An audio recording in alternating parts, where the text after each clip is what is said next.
Hello, Degrassi Universe. Here we go again. It's another Degrads episode, but a very special one. Today is a bit of a party. We have two guests for you. Oh, God. Wow. But first, I am one of your hosts, Shane Warren Kipple, Gavin Spinner Mason. I am Mike Lobel, a.k.a. Jay Hogart. Today we got a really special episode. It's about growing up. It's about realizing that your parents are just kind of like people like us. Messy, they're scared, hopeful, and it's also about old feelings that never fully disappear. Let's get to our guests today because we got two special guests joining us. Miriam McDonald is an award-winning Canadian actor, best known for playing Emma Nelson for nearly a decade, growing from Degrassi's outspoken environmental crusader into one of the emotional anchors of the series, and a defining character for an entire generation of fans. And outside of acting, Miriam is also very passionate about animal welfare, and she's got a new project called Presents for Paws, which she's just started.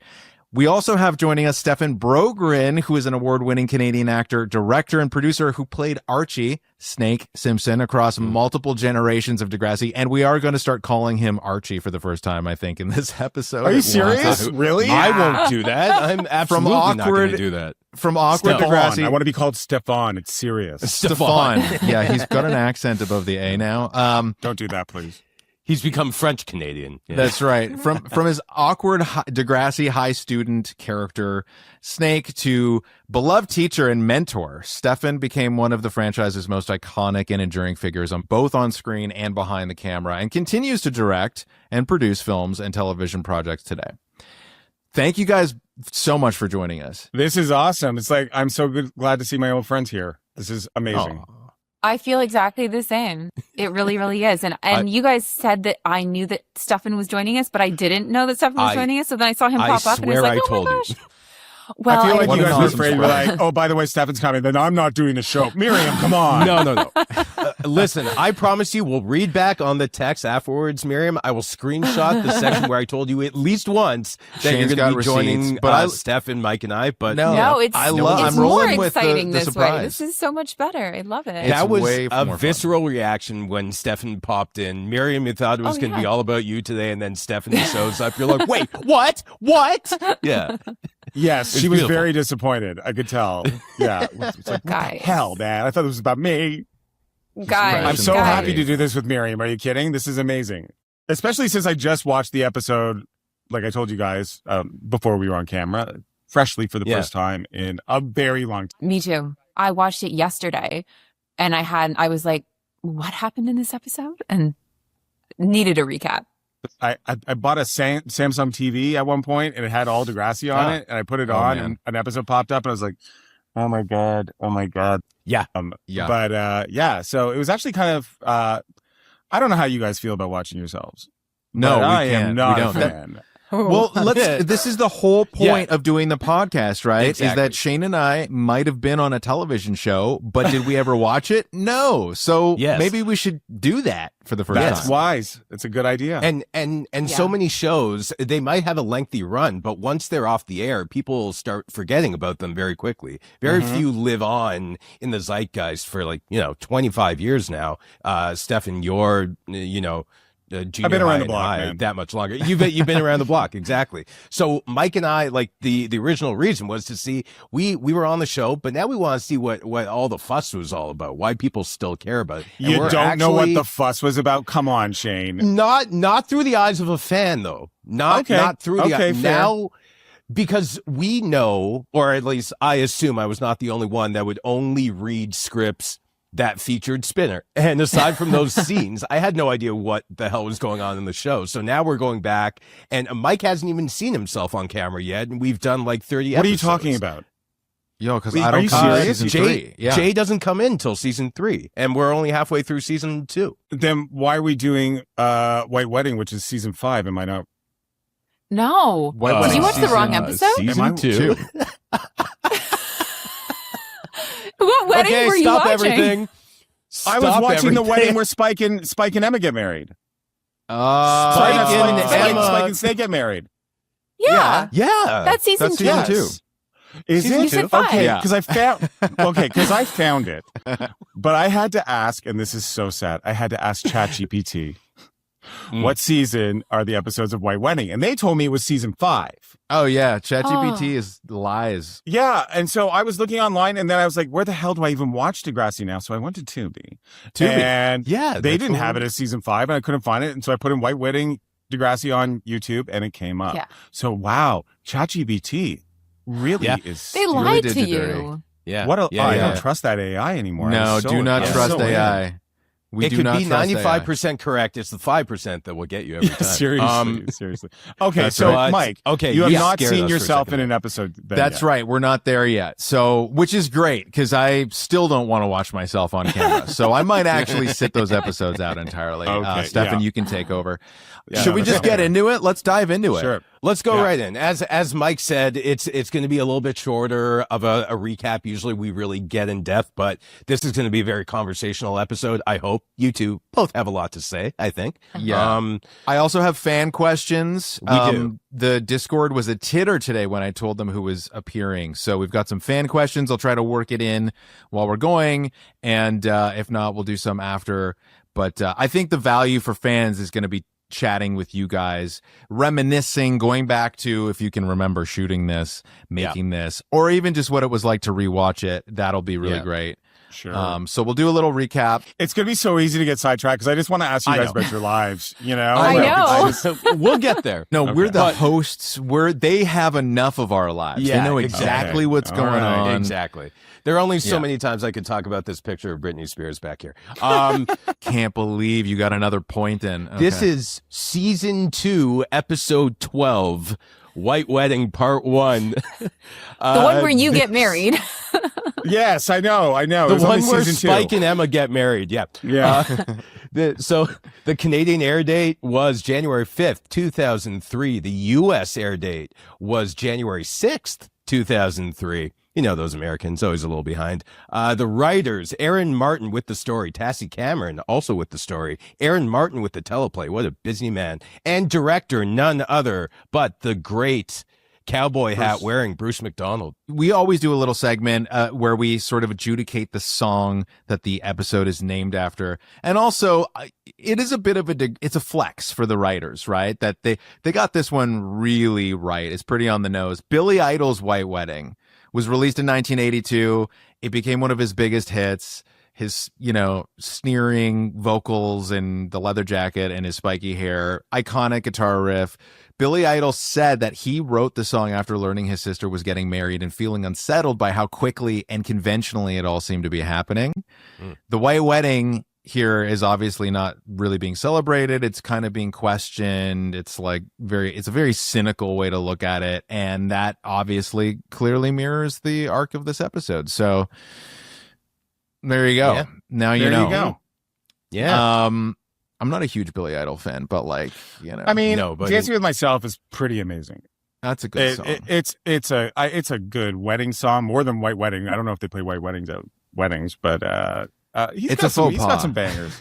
And he also had a great role in The Wedding Singer with Adam Sandler there. Yeah, that was fantastic. Playing himself. Yeah. All right. We open at school. Mr. Simpson is wearing a horned helmet with a motherboard glued to it and is quizzing his class on tech terms. Liberty nails one about RAM, but Simpson is distracted, clearly. Tomorrow is the big day. The class forces him into an awkward speech while JT, Manny, Sean, and Toby start debating love. Who has actually been in it? And maybe Sean still kind of loves Emma?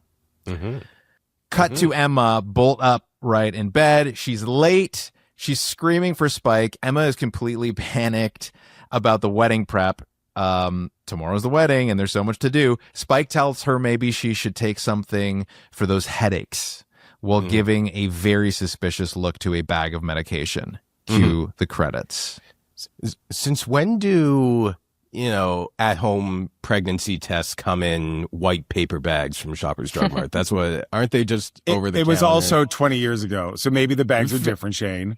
Okay, it's possible. All right. It's possible. That's fair. I imagine that they would have come in some sort of bag that was from the pharmacy section, maybe. Yeah. I think the elephant in the room was, holy smokes, that was fast. No?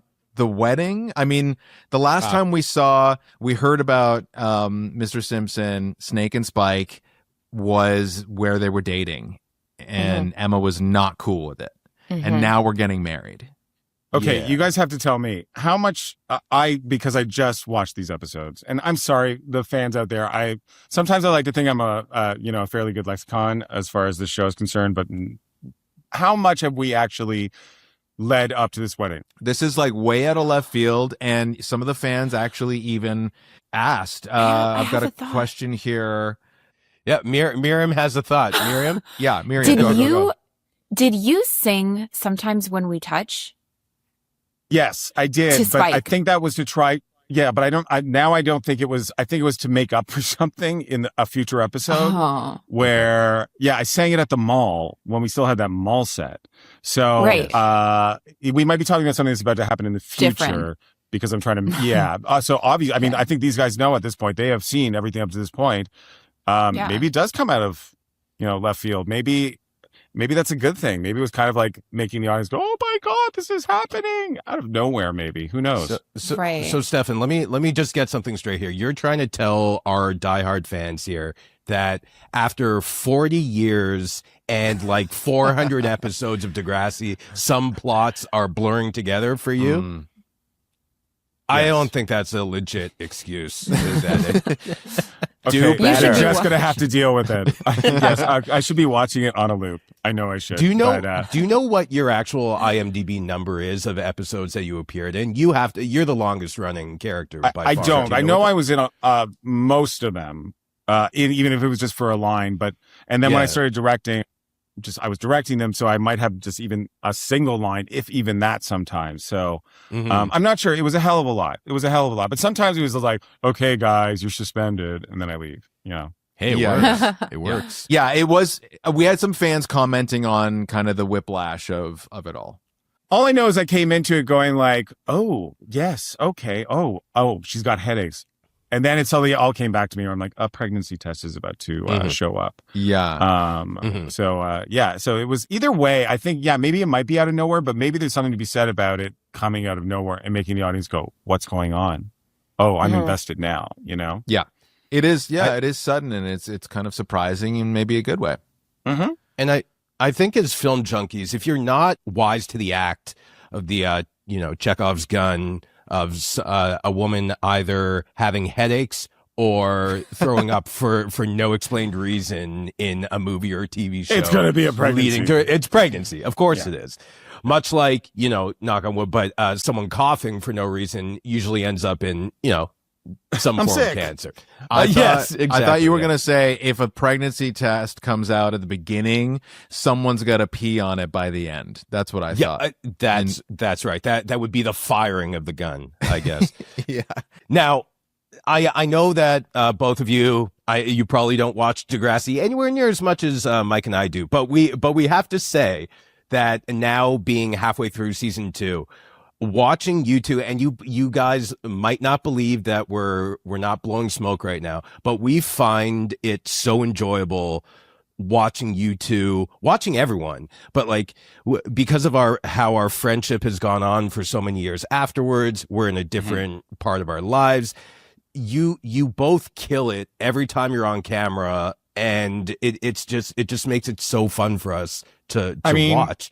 Let me just say, I have such super fond memories of working with little Miriam, and it's like, honestly, she was like little, but she was like, she's in a lot of ways, Miriam, you were coming in with like an adult presence, even though you're like, I'm this little thing, but you're coming in with like real power. So, I mean, not only this episode, but I know there's a lot of episodes where I'm like, holy crap, she nailed it. Like she really and then made me better. So, but also, I think we were just like really fond of that relationship because it was so weird to watch, or like to have stories that like would involve a stepfather and a daughter who doesn't necessarily know if she needs a bigger family. Maybe she does, maybe she doesn't, but to, and all the mistakes both of us made as characters through this series.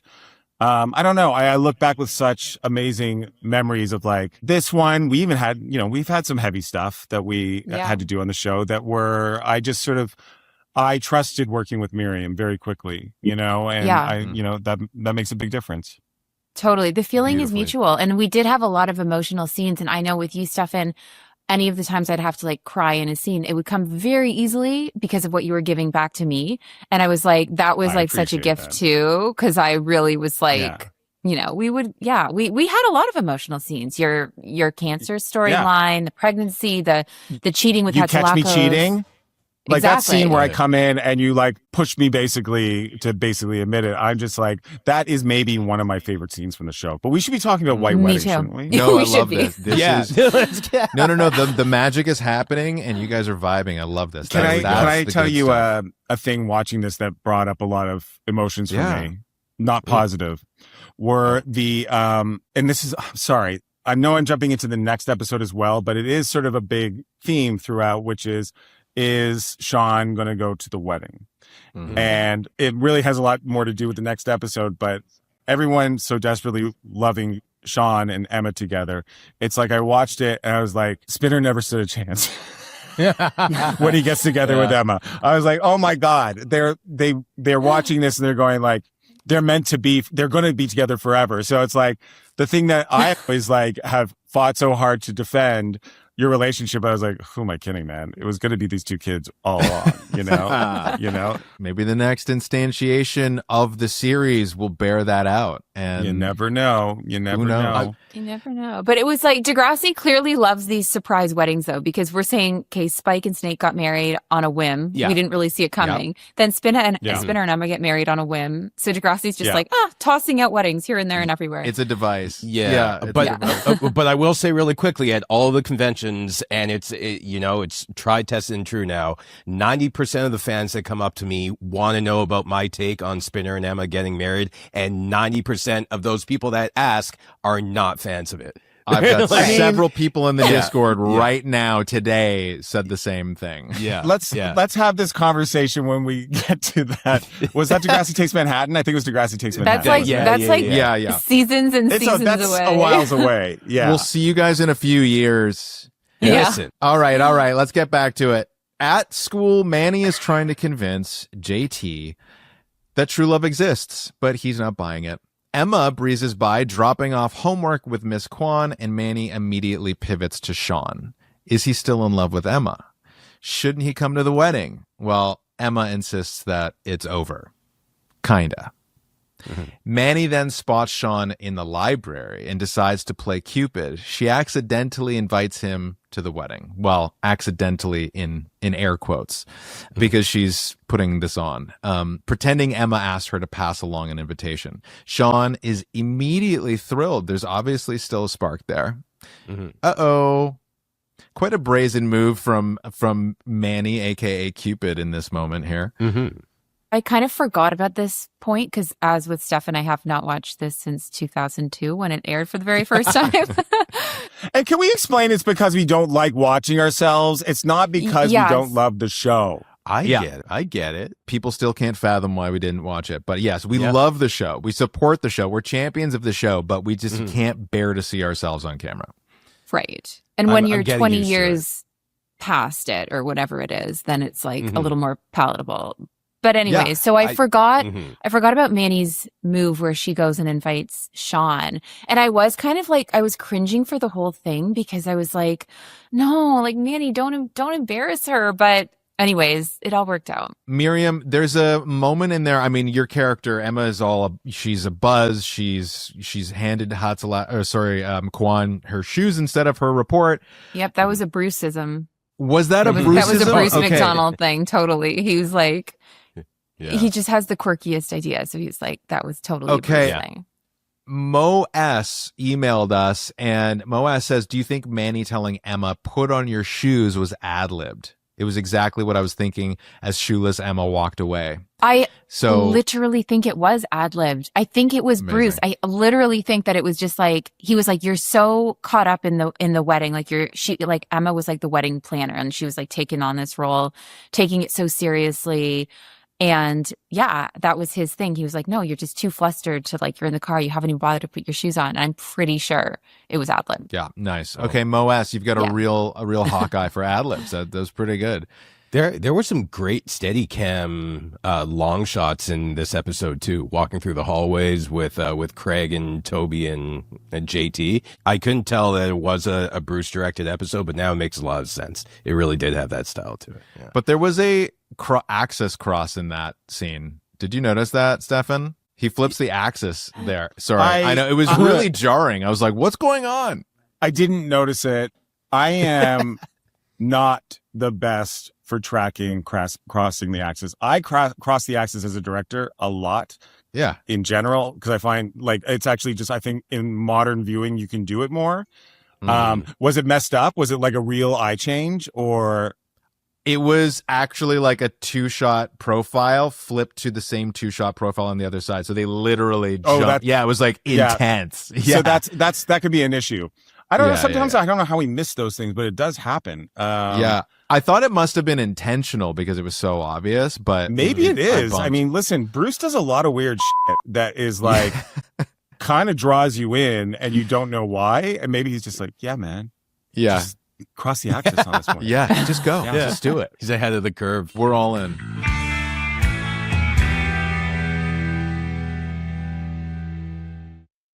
Well, I'm giving it to Bruce. It's intentional. I do not want him to be mad at me for calling him out on it. I literally saw him yesterday biking down the street in his cowboy hat and a suit. He still bikes in his cowboy hat. I love that. There he goes. Nothing has changed. Is he still directing? He's done a show. Yeah, he directs all the time. He was doing the show, this kids show called Mallory Towers, which was sort of a co-pro between the UK and here, and they were actually shooting it at the Degrassi studio. No way. Okay. Yes. Amazing. Yeah, they Crazy. rebuilt it so it looked like. So all the exterior stuff was in England, and then the interiors they would do in Toronto. Obviously, some sort of tax break. Nice. All right, I'm going to keep this on the rails, guys. Right. I'm we the should stay on the timekeeper. show. That's fine. That's my job. Meanwhile, JT and Toby become obsessed with the idea that there must be strippers at Snake's stag party, and they're going to try to get invited. Craig shuts them down, saying that Snake explicitly did not want that.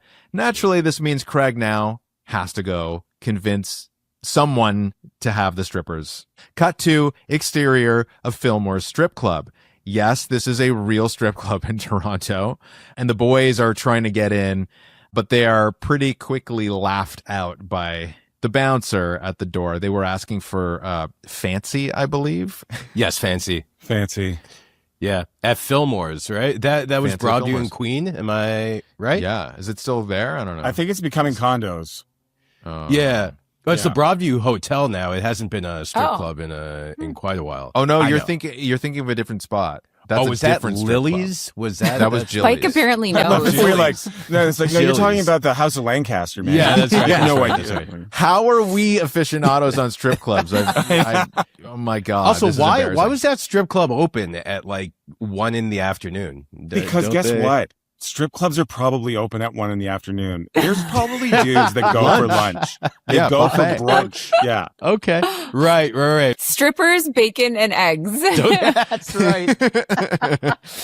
I remember in Entourage, they would keep talking about certain strip clubs have amazing breakfast buffets. I'm like, okay, that's a good way to start your day, guys. I have to say, though, what I love about Degrassi, though, is how unapologetically horny it is.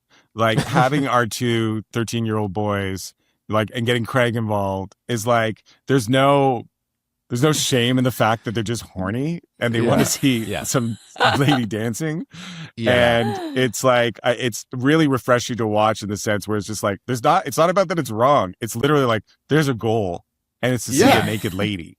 You know we've been trying to find the words to describe JT's entire goal and his journey, and that is a great way to do it. Unapologetic, just horny boy. Yeah. He really is. Yeah. Not ashamed. Not ashamed. In the last episode that we did, it was the one where he was very proficient at sewing and then was trying to hide it and pass it off as Liberty's work.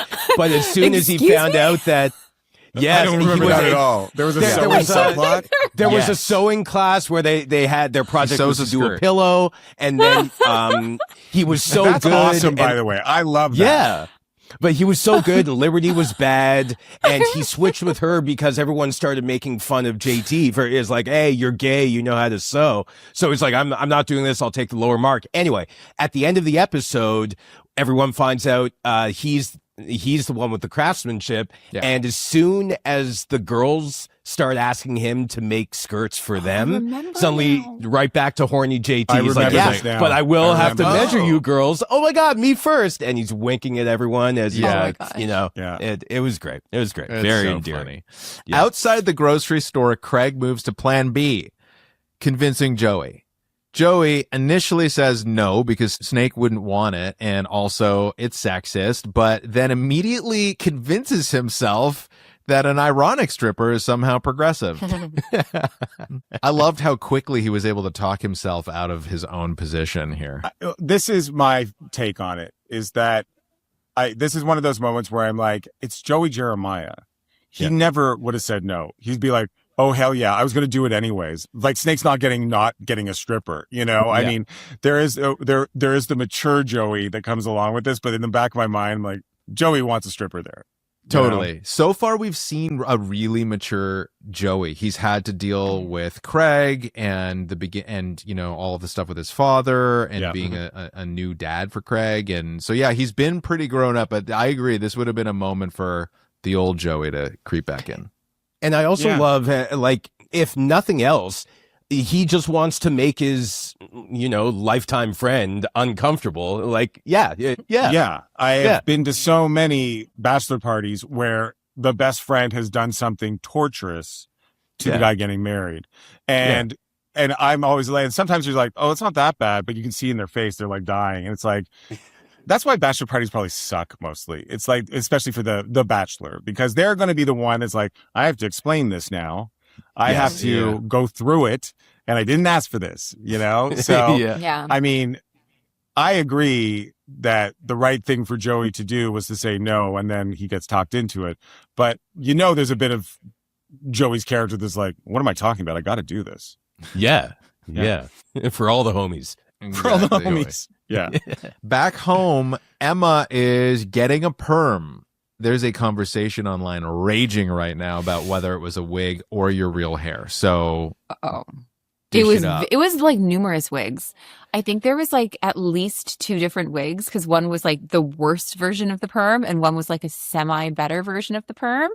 Oh, but it was very much a wig. And to be perfectly honest, I kind of loved it. I was like, I love it. I think it's so cute. I think it's like, it's not Emma's hair, but it's such a cute look on her. And it's supposed to be embarrassing, but there's a part of me that goes, that's such a fun look. I kind of love it, I kind of agree. Like, I don't know. It was just like, it was just like fun. It was like almost like a clown. Like I enjoyed it. But it's kind of disco in like it looks kind of funky in a lot of ways. Yeah. Maybe in retrospect, it feels that way. And it was probably more embarrassing at the time or it was at least supposed to be. I was like, oh my God. Yeah. Miriam looks I so felt like cool Lenny Kravitz. I felt like Lenny Kravitz for some reason when I had that hair. But it was definitely a wig. And it was, was it several wigs? Yeah, I'm pretty sure we did have like a couple, and it would be like, okay, now she's got to switch into like the less bad wig, and okay, now she's in the worst wig again. So because throughout the episode they try to like improve the perm at one point they try to iron it and whatever. So not my hair. Amazing. Okay, good. Decided. Spike secretly takes a pregnancy test upstairs, and we finally see that it is a pregnancy test. History repeats itself.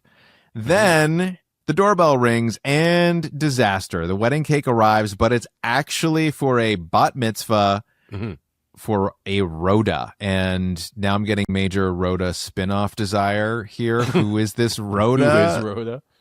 You really think there should be a spinoff of the girl who got the cake? Yeah. I want to know more about. She was very angry. That was another Bruce thing. I remember it. She was this sweet lady, and Bruce is like, just like, be really angry when you deliver the cake. And it's just so random because she's just like, wedding cake. And she's like, mad. But that was all Bruce. Just another one of his crazy ideas. I really wish that they'd kept the wedding cake and it was a Star of David at their wedding on the beach. You know, that would have been freaking awesome. It would have been so funny that it was just like, that's our cake now. Maybe that's why the cake delivery woman was so upset, because she's like, you don't even want this? We don't normally do bat mitzvahs. This is not our specialty. I don't know. Yeah. We worked extra hard for this. But Spike is staring at the positive pregnancy test when Emma barges in. And Emma is sort of all flustered. There's so much to do, but Spike says to Emma, there's more important stuff going on.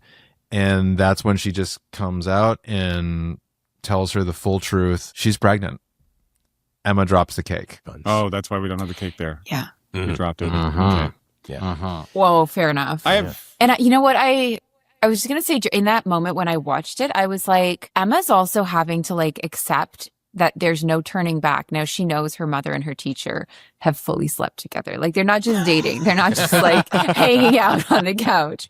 I literally, that was what went through my head. I was like, oh, her brain is like kisses on the loading. Her mother is not a virgin. Yeah. And they're also not using condoms. I'll just say that too. Okay, let's get specific. Right? Hey. I love the journey of Emma. And in a lot of ways, I think you're being a mother to Spike in this sort of crisis for her. Yeah, so there's like a maternal instinct. There's a very grown up Emma appearing here. They have more like a sister bond than a mother-daughter bond, because they're closer in age and because they've had a really unique way of, it's just been the two of them. Like, they depend on each other mutually. Like, Emma carries some of the weight of the family and Spike carries some of the weight of the family. There's never been a man that's like carried that weight.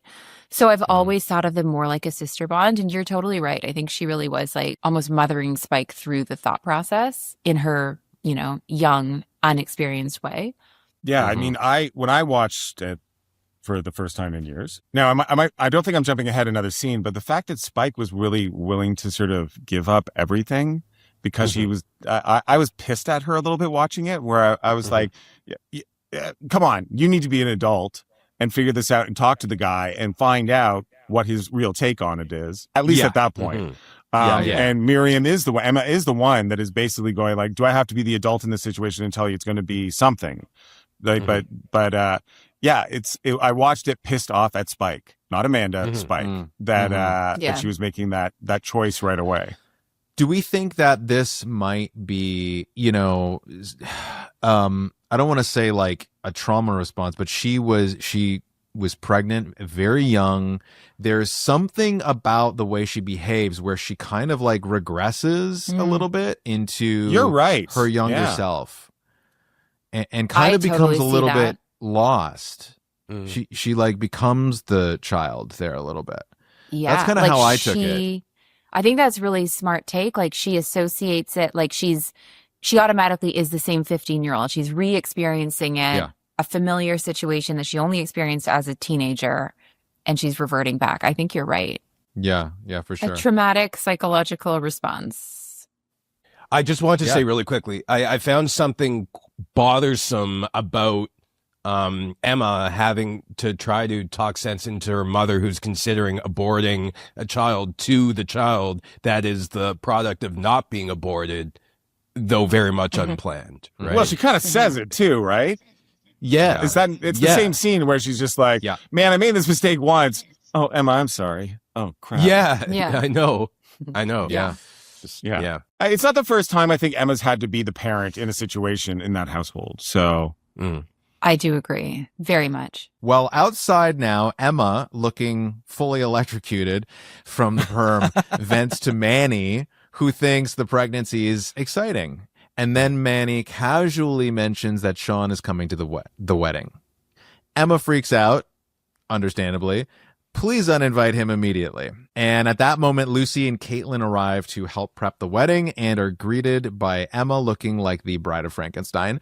This is kind of like, Emma goes through like a big arc here where she, and it again speaks to her maturity, but like she hears that there's a new child coming into her life.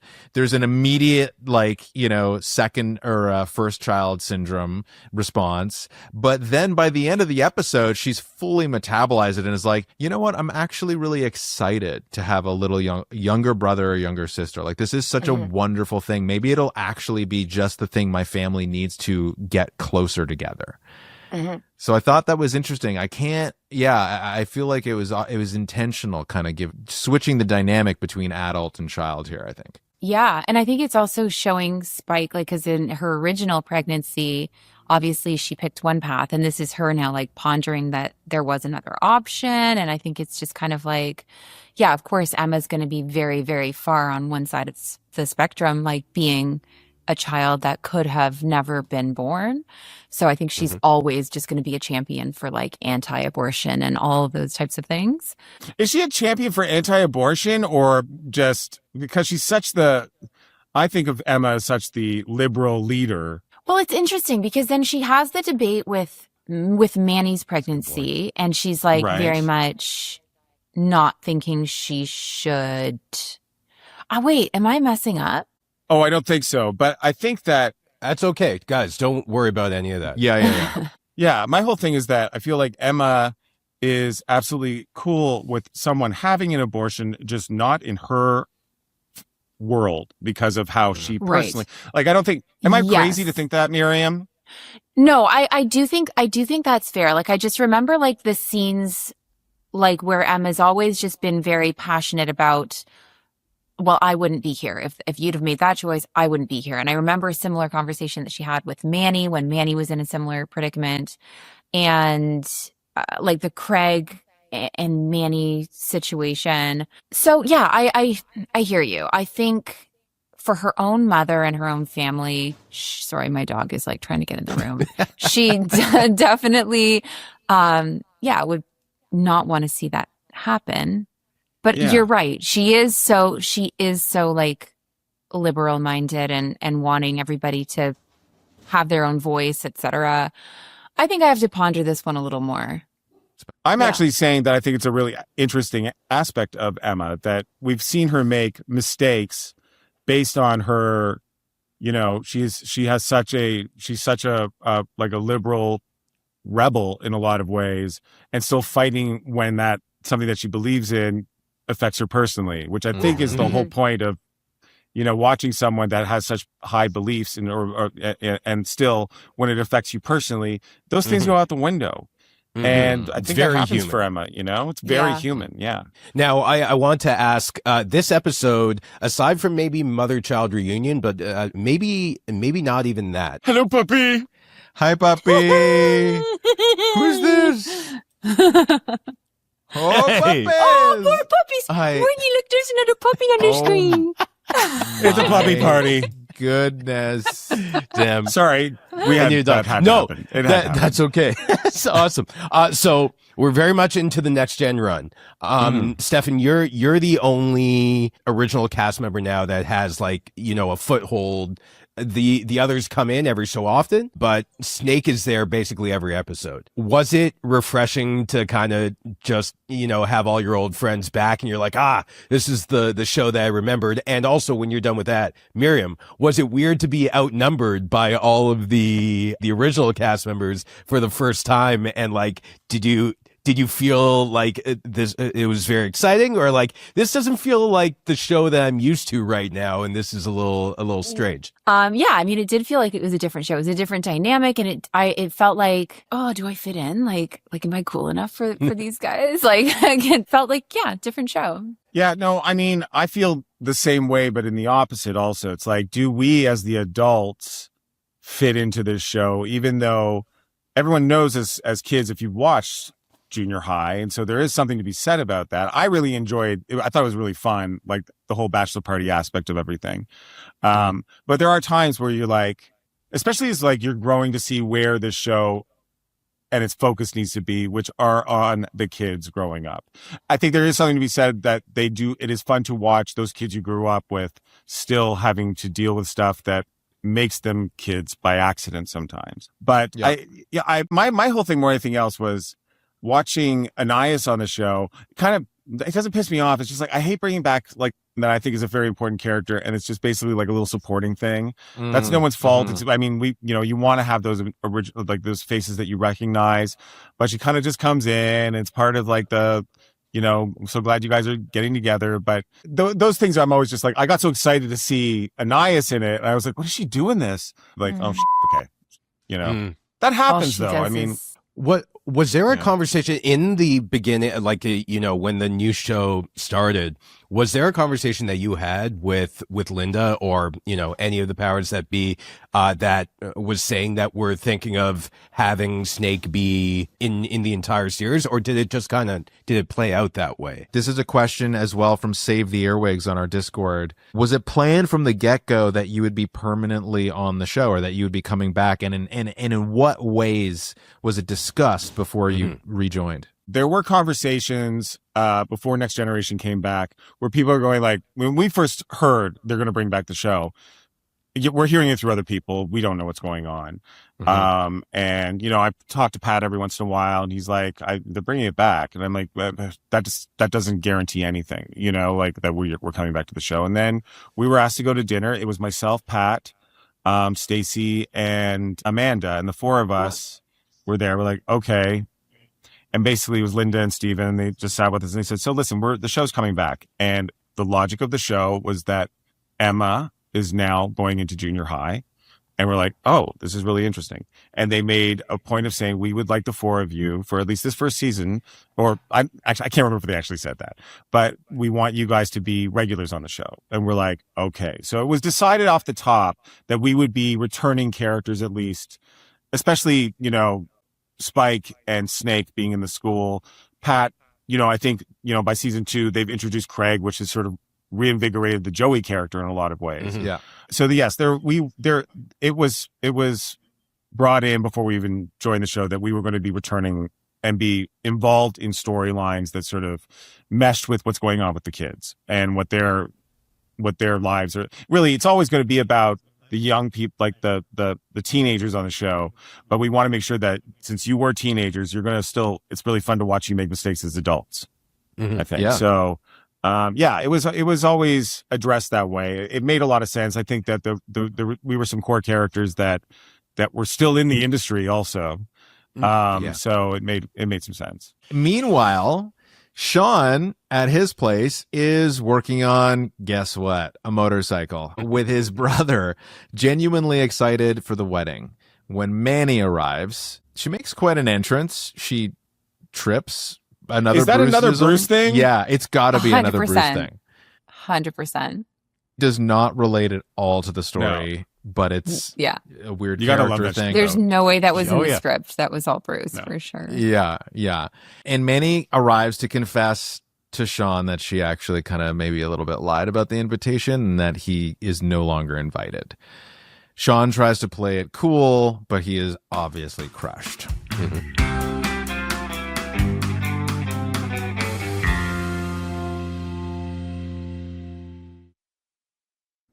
That was really sad. It was so sad. I was just like, Manny, jumping the gun a little bit. How much reason did she have to go back there and go, maybe you shouldn't go? I was like, you are playing with people's emotions here, Manny. Yeah. You are literally she was puppet mastering, you know? Yep. Yeah. Totally out of character. Because she's been very like sweet and supportive the entire show so far. Has she at this point? So Manny is still a good kid at this point. Yeah.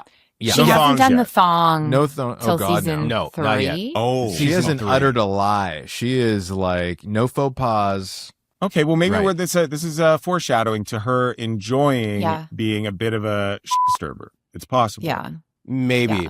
Yeah. The last time we saw her in having much of a storyline was when she and Craig go on a date, and he realized she was just too childish for him. That was a cute. So if anything, episode.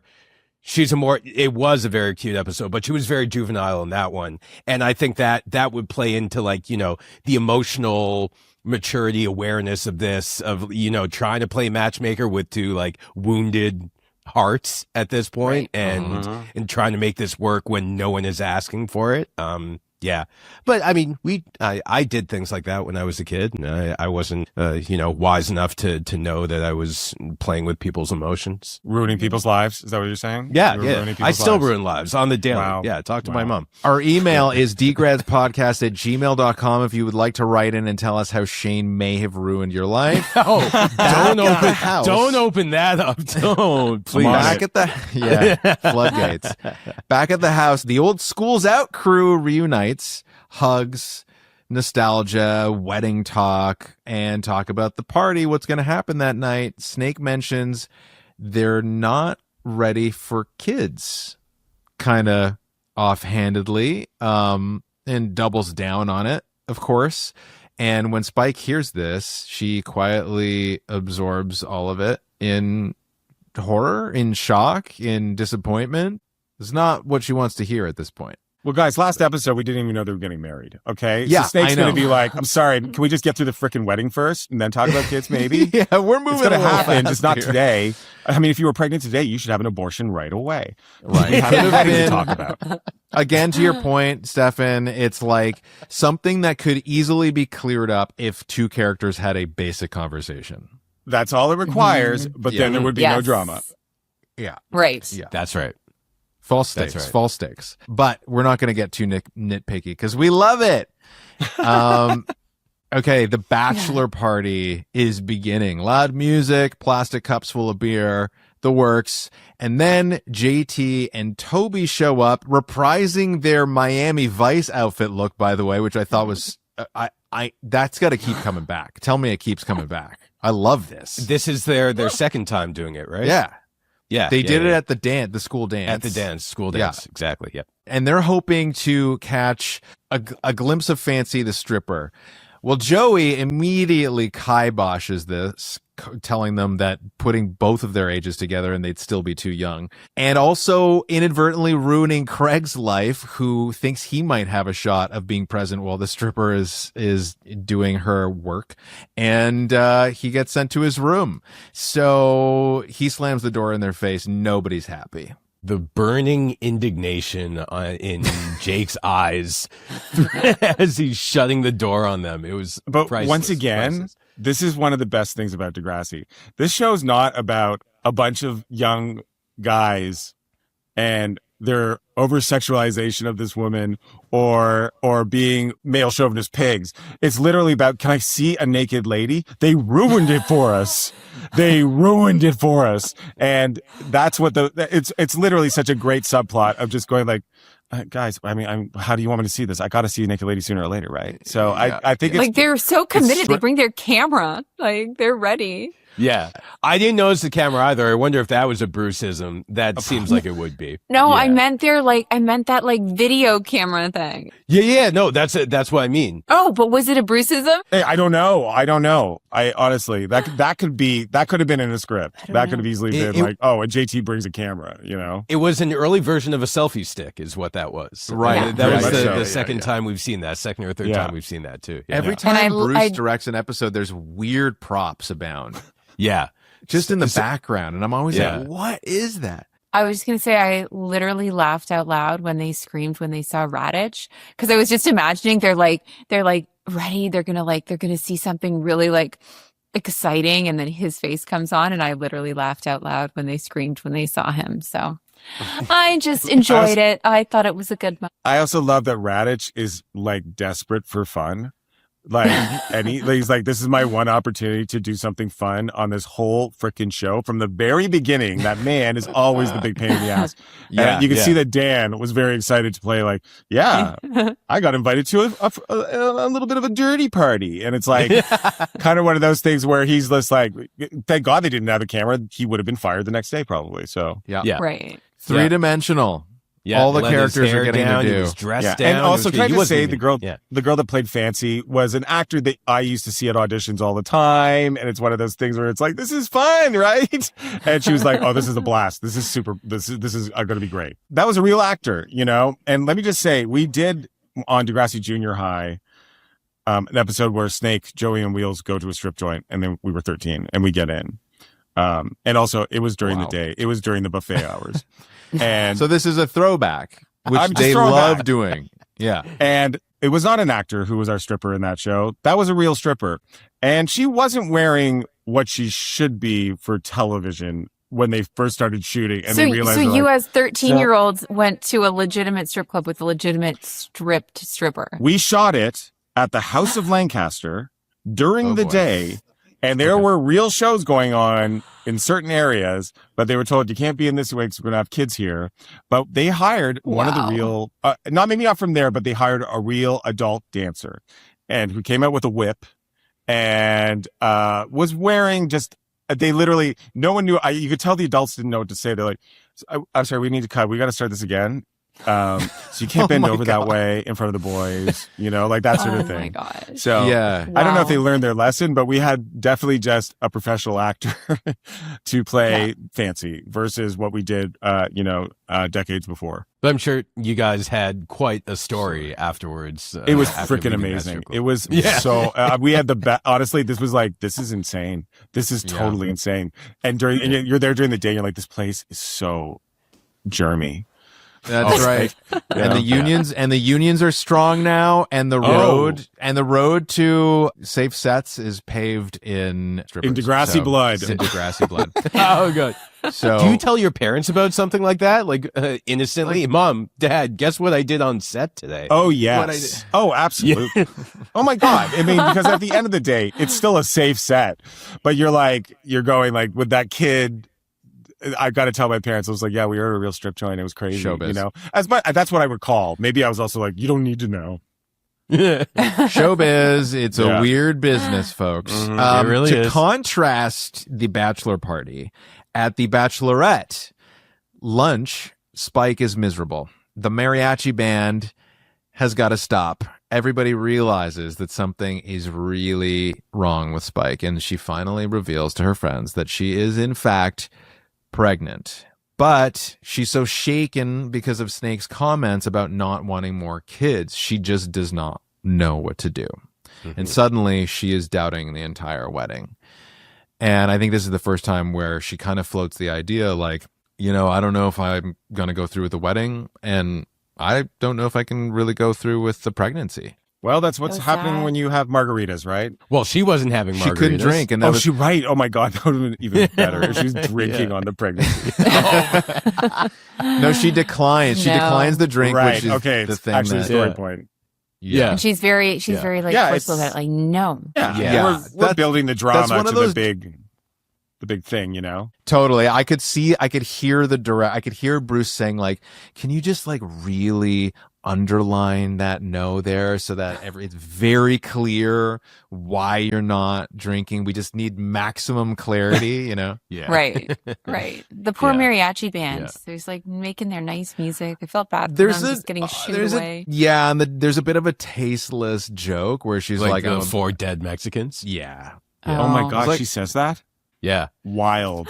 Yeah. Get them to leave. Get them to leave, or there are going to be 4 dead Mexicans here. Yes. Like, okay, let's keep in mind also, this was many years ago in Canada.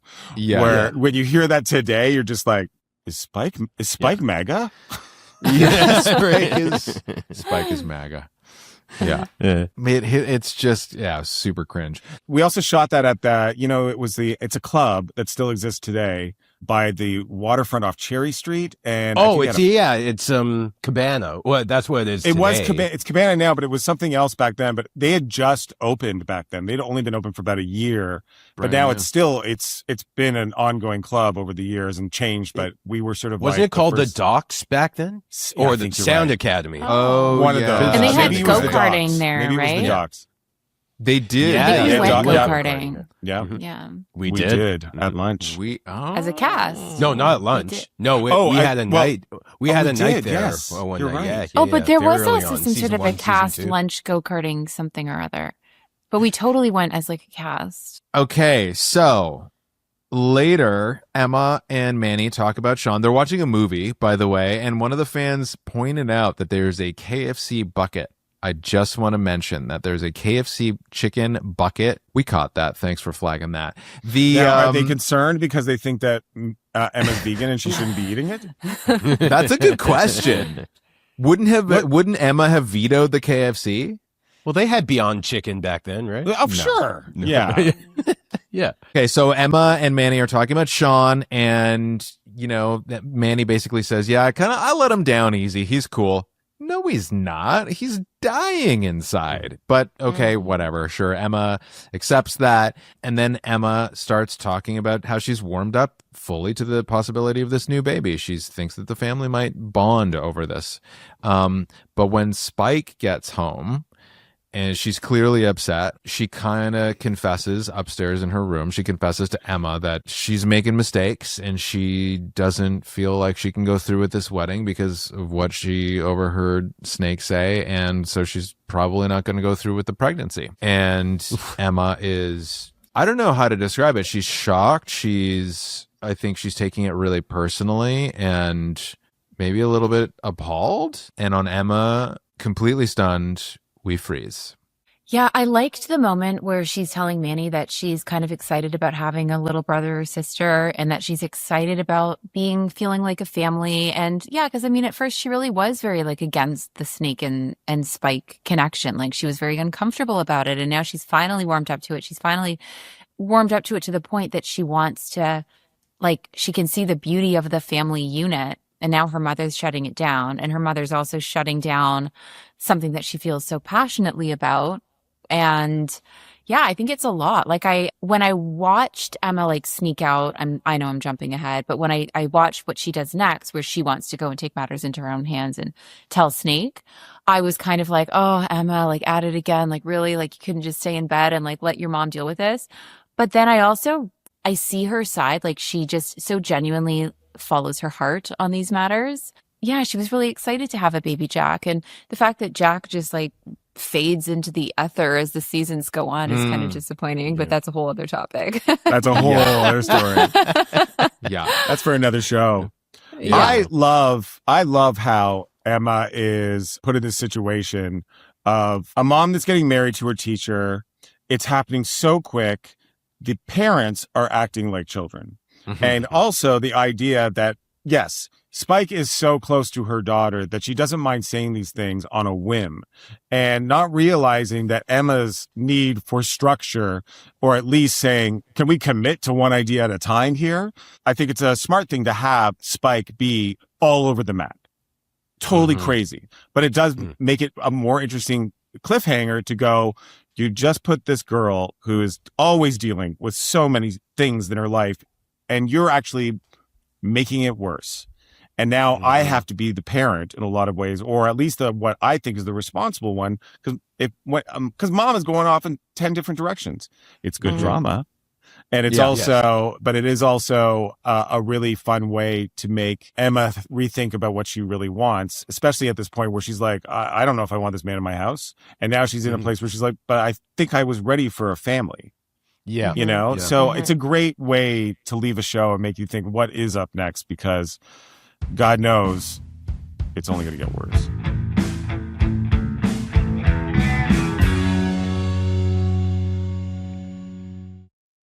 We're jumping ahead here, but Shantai has a question, and I wanted to ask you, Miriam. Shantai says, OMG, so excited. I know this is in part 2, but I wanted to know from Miriam, what was it like filming the kiss with Sean, and was that your first kiss? Also, I wanted to know from all of you, what was your favorite line that your character had said on the show? Thanks. Love you guys. So yes. So I unfortunately, like I literally turned my head away when the kiss came. I was like, oh my, like I still feel it. Like I reverted. You could see it. Fully. You could see it in the freeze frame. You could see it in the freeze frame. You're like, thank the Lord, this is over.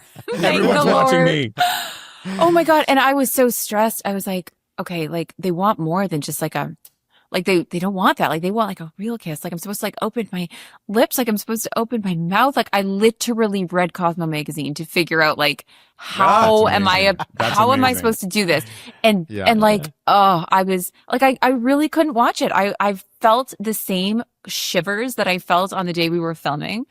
And I was like, no, like this is awkward beyond words. Like I can't even handle it. So yes, it was my first kiss. It broke the fans' minds, though, at the time, though. I remember it was just like, okay, now, once again, Shane, it was Sean and Emma forever after that, right? So, yeah, like, I get it. And there's so much to be said about the awkwardness also, Miriam. You can see how it is eating you both up strangely inside, being so close. And, you know, Daniel's being like sort of a little bit more of like, I'm going to be the leader in this, but it is quite beautiful and also perfect for that for the age they're at, about how weird and how to do it is kind of like, you don't know until you do it. Yeah. And the fact that you went through that at the same time is very sweet and very terrifying at the same time. Oh, yeah. Highly terrifying. Acting is freaking bizarre. And I was so glad when it was like kiss and then look off in the distance. And I was like, oh, yes, I get to look off in the distance and break this damn kiss. So, yeah. Oh, my goodness. Forever on camera. And I think everyone can remember, as much as you thought you were prepared for your first kiss or your first anything, even if you did it right, it still felt wrong. It was just weird. Everything was uncomfortable about what you were doing. It was the first time. It's wet and soft and it's just awkward. You're gross. I know. For me, it was the muscle twitches. I was like, why am I spasming suddenly in my lips? What? I can feel your nose exhaling on my lip. That was something that you didn't read about in Cosmo. Yeah, Cosmo doesn't quite capture it. Did you? Now let me ask. Did you guys have mints or gum before you kissed? Was it like we're just gonna do this? Honestly, I think I was just like, I was so psyched up. Like I was like so worked up about like all day. I knew this was coming. I saw it on the call sheet and like they saved it for the end of the day. You know, the other castmates were probably all just like, "Oh my God, it's coming, Miriam! It's like I bet they didn't let you like get away with it. 2 o'clock, Miriam. 2 o'clock, right? And it was just like inching closer. And we're waiting for the sunlight. And we're like, okay, we can't lose the light. The lighting is perfect now. Miriam, now it's your time. Go. And I was absolutely terrified. We got one take worth of film left. Right? He felt like he was so experienced. He was like 2 years older. And at that time, that's a lot. And it was like, I knew he was like miles ahead of me in life experience. So I was like, oh, good Lord. 2 years means a lot back then, you know? Huge. It does. Yeah. Yeah. Oh, yeah. Yeah. So I'm just thinking about the announcement breaking for lunch. It was like, okay, everyone, we'll be back in an hour, and that will be for Miriam's kiss, her first kiss, right? Miriam, tell everyone that it's your first kiss. Like, just how excited are you? Making everything so much worse for you. Yeah. Everyone in the crew, eyes on you. I'm jumping out a little bit, but that because I know we're only really talking about part 1, but there is a part 2 that we're talking about right now, and how that wedding scene was supposed to be mirrored at the Spinner Emma wedding. It was the same beach, if you recall. Jerry. Except it rained like freaking crazy, so we had to do it in a tent. Mm-hmm. And maybe that's why people were just like, I'm not into this. They're in a tent. But it was going to be, it was to make it feel like it was Snake and Emma's. It was a revisit of that, and maybe they had stand a chance. But it was the exact same beach that we shot. And I, in my mind, that's how I pictured it. It was going to be like, oh, these guys really stand a chance the same way that Spike and Snake did. Needless to say, it got rained out. And that's why people hated you together. Pathetic fallacy. Rained out. Yeah. No, we were always filming on beaches that were cold. And I remember like all of our exterior stuff was like, if we were on the beach, it was freezing and we were trying to light it to make it look warm. And then if we were like, we're supposed to be freezing, we're like 150 degrees sweating under winter coats. Like there was so So true. It was really nice to see scenes on the back lot, like outside Emma's house. And I recall that being such a cool set, like the back lot, having that neighborhood available to us was just, that brought me back a lot of memories. Was just the exteriors. It seemed like we actually had a nice day when we were doing exteriors there too. So, and it cut really well with, I love what I call field trips. When Degrassi goes on a field trip, we went off the studio lot and somehow we like got out into the city on location. It was a rare kind of thing, but we would do it. And it's nice to see like the back lot cutting in with the exteriors and stuff like that. Yeah. It was a special studio that way. I mean, you don't have those are hard to find now. It's a shame that they weren't able to sort of maintain it for other productions at this point. Yeah. But that back lot was so handy. It really did. Because 1 minute, Emma's leaving the house, and then like you're saying, it's a school trip and we got her on Queen Street, walking with her perm down the street or something like that.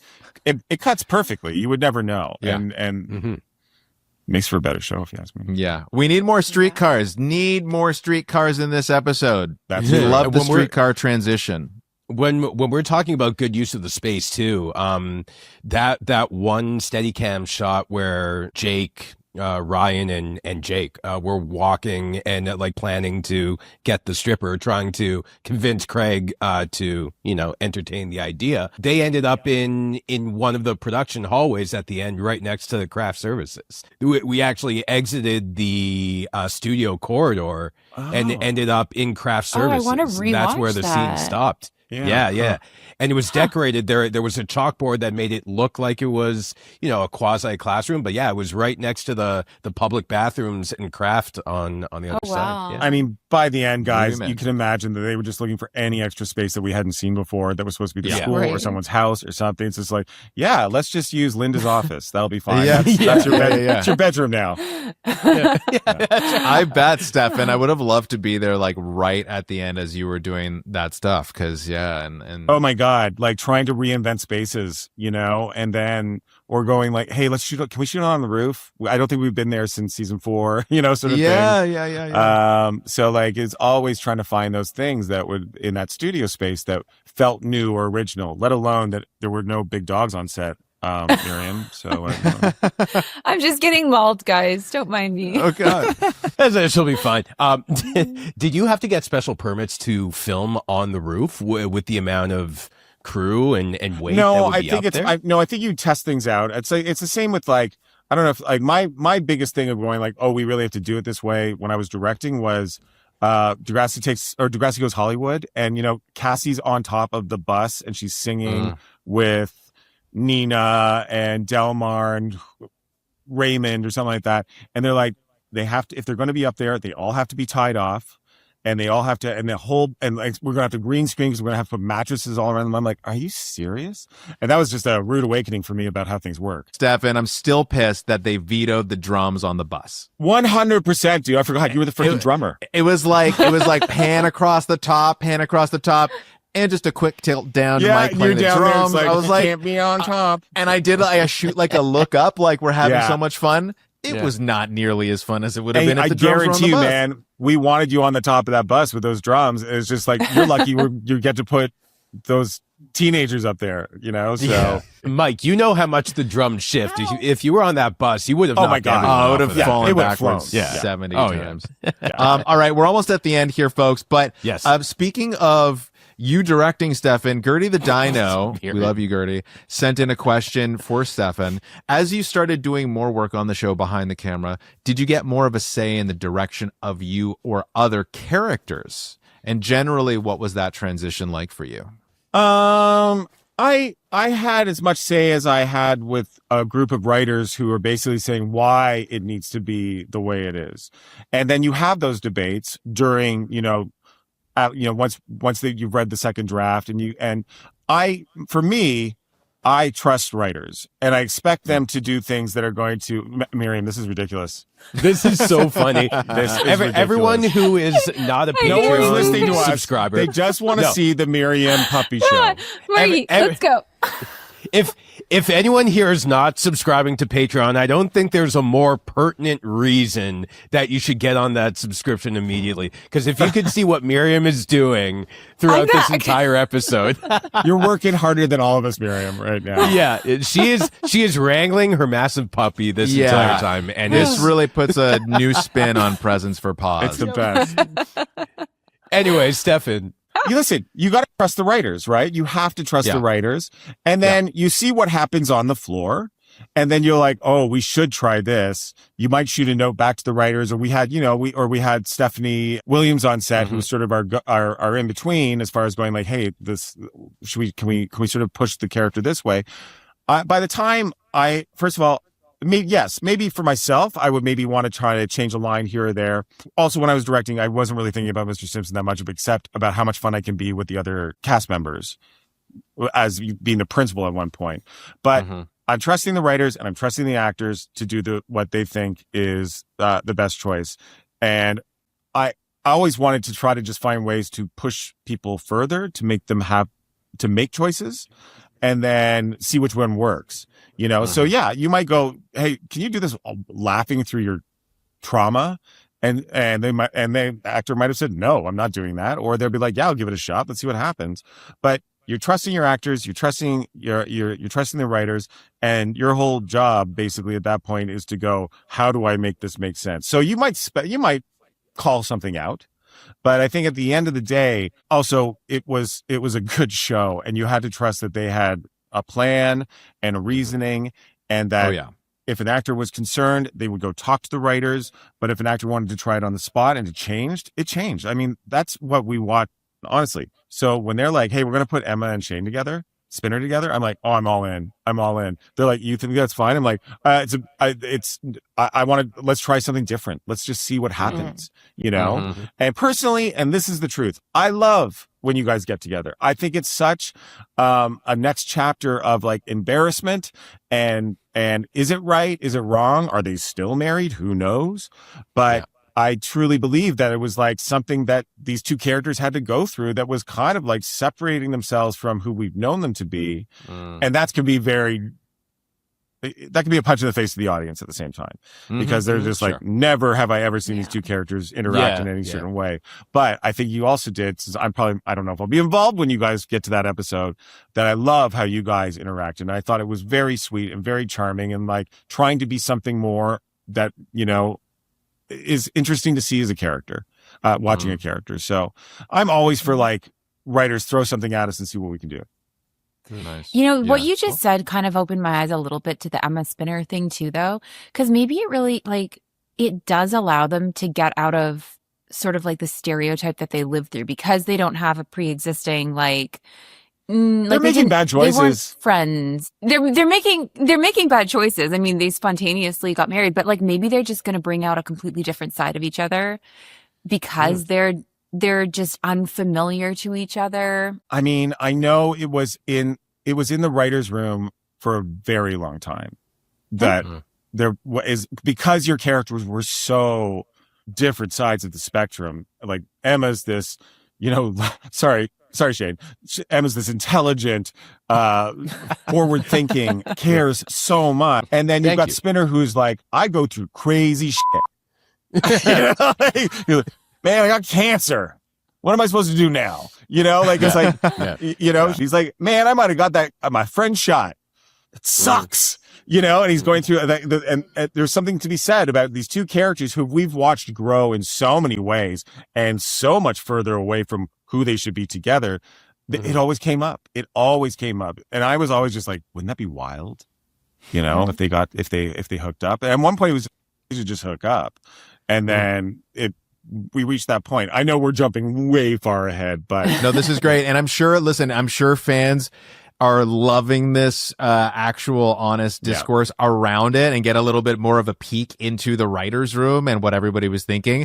I don't know if it's going to change any minds, but we'll see. I, at this point, believe that everyone's just going to shit on me again for even saying anything about how much I think they're a good couple. So no, it's actually opening my eyes. I thought that it was kind of like, okay, what else could we do? What we know it's Shane's last episode. We know it's Miriam's last episode. Yeah. We don't want them to be alone at the end of it. So like, how do we try to make this work so that we, you know, wrap their character arcs up in a ribbon and send them off into the sunset? I didn't know that it was being contemplated for a long period of time. Yeah, no, I think that there was a lot of relationships that played out behind the scenes as far as the writers were concerned, kind of going like, hey, could Emma be with Toby? No, maybe, who knows? Like, could those relationships be something that would be fun for someone to watch, or would we care? There's also something to be said about going like, I don't want to watch Emma always be happy. I don't want to watch Spinner. I want to watch them, like, them have success and maybe fall apart in the end. They didn't really get that with this, because we end on a positive note, guys. But there's always that's the juxtaposition of our fan base, is that they're like, why can't you have 3 episodes where these two characters just have a good time and they like each other? And then there's the part of you going like, I need the drama. I need something that is pushing them away from each other. That is the genius of the show, and also the genius of our fans, because they're always trying to think one step ahead also. And I think that's probably had something to do with it also, was going like, we need to be one step ahead. hey, Spinner and Emma, let's get them married. Okay. Hell yeah. All right. One more quick question before we got to wrap this up. It's from Miriam. This is actually kind of a personal question. It just occurs to me that the character of Emma, she's an environmentalist. She's an activist. She brings that sort of energy. She wants to do good and be better for the world. And Miriam, you also share some similarities in that sense. You've got your project Presents for Paws. You've been an advocate for many, many years. And I just wanted to know, like, how have you and the character maybe like influenced each other over the years? Is that possible or? So that's really interesting because I never correlated what I'm doing in my present day to Emma until I kind of brought it out to the world and started sharing it on Instagram. And then people would comment, "Oh my gosh, that's so Emma." And then I was like, wait a second. It is. And it was just like, it's genuinely like my passion for animals is like, it's out of my control, honestly. Like my heart is ridiculously compassionate towards animals, and most particularly I'm focusing on dogs right now. I have a dog who came from the Humane Society. I consider what his life could have been if he wasn't rescued, if he wasn't helped. So no, I mean, I think it is kind of funny because absolutely Emma in 2026 would totally be doing what Miriam is doing in 2026 and trying to do a charity initiative to help animals. So totally see the parallel, totally see the humor. I was never like trying to design myself to like emulate Emma, but I guess we've kind of like grown together. We merged into one. I love that. And I love that you're kind of seeing the similarities now, or just where you overlap. Yeah. You're obviously different people, but just in that respect, that's beautiful. Yeah. Oh, thanks. I think cool. So we made it. We made it. We're Stefan, here. Tell everybody what you're working on, what fans can see of your work next. Yeah. Yeah. Oh, okay. So I have a Lifetime movie coming out on the 23rd of this month of May. It's called When I Said I Do, and it's based around this Clint Black song.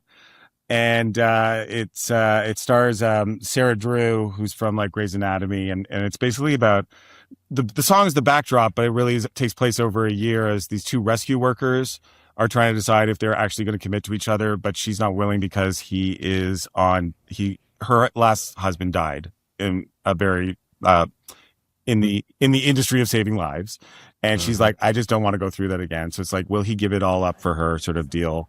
And it's actually just I'm so proud of it for being such a, like, I'm not the most like romantic schmaltzy person, but I really enjoyed doing it. And I think it's going to be really awesome. And then 2 days later, I don't know if you guys remember the show The Next Step, but there is a spinoff called The Next Step Cheer, and it's all about professional cheerleaders. And so I directed the first 4 episodes of that series. And it was really fun because I really enjoy, I might have been a little too old for The Next Step, but I loved the opportunity for us to go, what is the next step in showing a show about dance that's more modern? And we made it a little bit, it's a little bit more of a reality show now, it's got a little bit more of The Office in it, where we do hard pushes on the camera, like, you know, you zoom in and you're so and we really found the wall breaks, the comedy and the drama, but also more than anything else, it's the most fun I've ever had since I was directing on Degrassi for the first time. Because it was all young athletes, a lot of which you had not acted before, but were performers in their own right.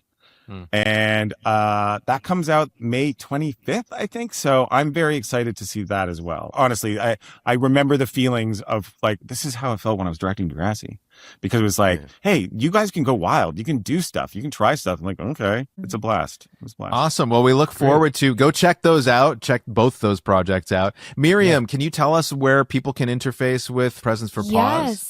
So please come out to Presents for Paws. That means all 3 of you and any of the women in your life that might be interested in Pilates, or any of the gentlemen in your lives that might be interested. Please come out and support. We have an Eventbrite link so you can get your tickets there. Every single cent is going to go towards the Humane Society and supporting the dogs. We have a lunch, we have a Pilates class, and we have adoptable rescue dogs. So I hope to see everybody there. I love that. My dog's a rescue too, and I really appreciate that. Miriam. Where did he come from? Where did he come from? She. I'm sorry, honey. You're a lady. You're a lady. You're a lady. She's a rescue out of San Diego. There was a Michelle. was one to find her, and now she's ended up in my life fairly every minute of the day. Oh, look at, oh my gosh. She's pretty, Miriam, do you see how well behaved my dog is? Yeah. I do. Wow. Maybe you should really work on getting your dog under control. Look at this. Well, I've been Stefan. told. Shots fired. A little smaller, too. A little smaller. Okay. But I love what you're doing, though, Miriam.